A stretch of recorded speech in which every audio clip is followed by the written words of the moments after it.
This good-looking pit mix is Nellie, and in this video we're going to show you how you can teach your dog to stay out of, well actually we're going to teach you two things. I'm going to teach you how to get your dog to leave a room voluntarily or an area, as well as how to stay out of an area like the kitchen where you're preparing food. So the first thing I wanted to show you is how to teach the dog to leave a room. And let's say that this is the living room, and this is like, let's say I want to teach Nellie to leave this actual room. Can I close this? Mm-hmm. All right, you got me in the shop too? Yeah. Okay, so basically what I'm going to do is I'm going to put things in context. Now, anytime you give a dog a treat, the dog should hear the command word after the treat goes into their mouth. This essentially activates their pleasure receptors. So putting things in context is a great way to teach dogs to leave, or anything. So if I say leave, out, she doesn't know what that means, like in points, but she doesn't understand the concept. So I have to put it in, so if I can, in context. So if I can get her to leave the room and then provide a reward after she does it, and then mark it with a command word, sit, that's passive training. This is a great way to teach her. So I have some high value training treats. What I'm going to do is show her that I have one, roll it outside of the living room, and when she goes and licks it up, I say the word out. Then she comes back, and do a second one. Out. Now she uses a clicker, so I'm using a clicker to indicate, I'm imagining that this is kind of a gradual, so I guess maybe this would be the actual area. So again, I throw one, out. So when she leaves, when she gets outside the threshold is when I'm clicking, and then I'm saying the word out. And then she came back to me, and then I gave her, repeated the process. So what I have you do is do this for every room and area in your house. A good example is this is the kitchen.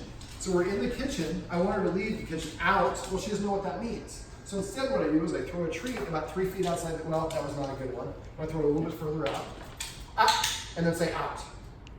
So I turn around and walk back in here. I'm going to show you how to enforce invisible boundaries. She's already doing it. Usually I have to show people how to do that first. So let me wrap up the directional commands first. So what I want you to do is grab 2 treats. What I usually do is these are high value training treats. This is a meat treat, so I can tear it in half. So what I usually do is go to every area in the house. I throw the treat out through the doorway. When the dog goes out and licks it up, I click as soon as it crosses the threshold, and then I say the word out when it licks it up. It usually comes back and I throw out a second treat, click as it crosses, and then say the word out when it licks it up. So I do this for every doorway or area in the house. So we have, like in the living room here, we have like a table that we might eat at. So if that's the case, we would throw the treat away from there, wherever the boundary is. Same thing here. The guardians actually eat here. So if they're eating here, we'll throw a treat a couple feet away there. Get out. So she actually has a great leave it command. The guardians, kudos to you, have done a great job for that. So this one, after a while, she'll figure out that means I can go and eat it.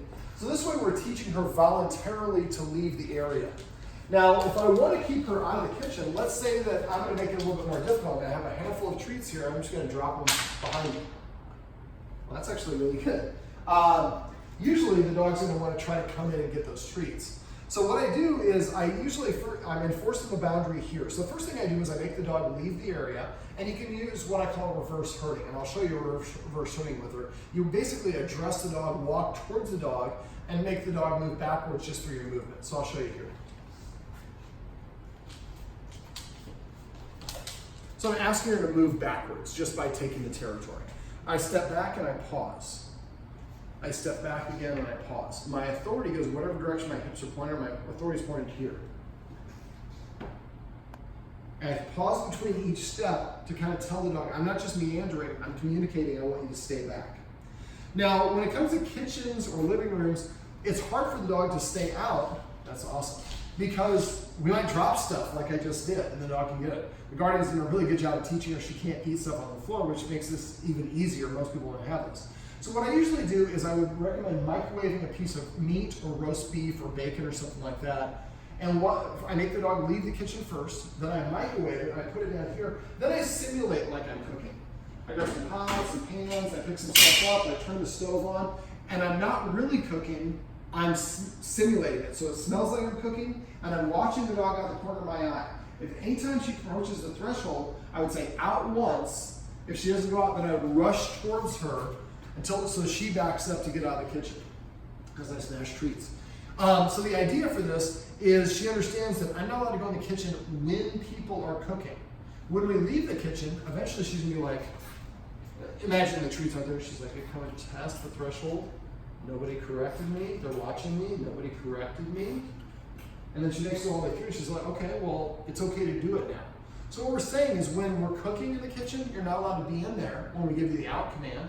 The rest of the time you can come and go as you please. So you can do this with not just the kitchen, you can do this with your dining room, with your bedroom, and any room in the house. Now I showed at the beginning of this video how to throw the treat out. What I usually do is after I do twice for every area or doorway in the room, then I would do one more where I'd show her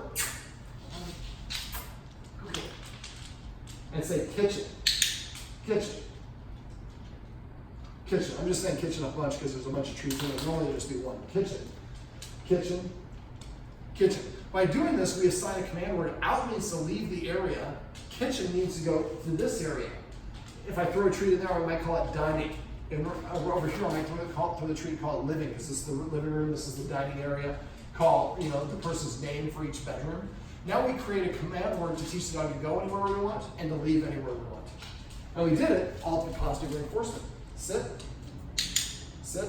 This is Nellie, and these are some tips and tricks on how you can, first of all, teach your dog to leave a room or go to a room, as well as how to stay out behind a municipal boundary.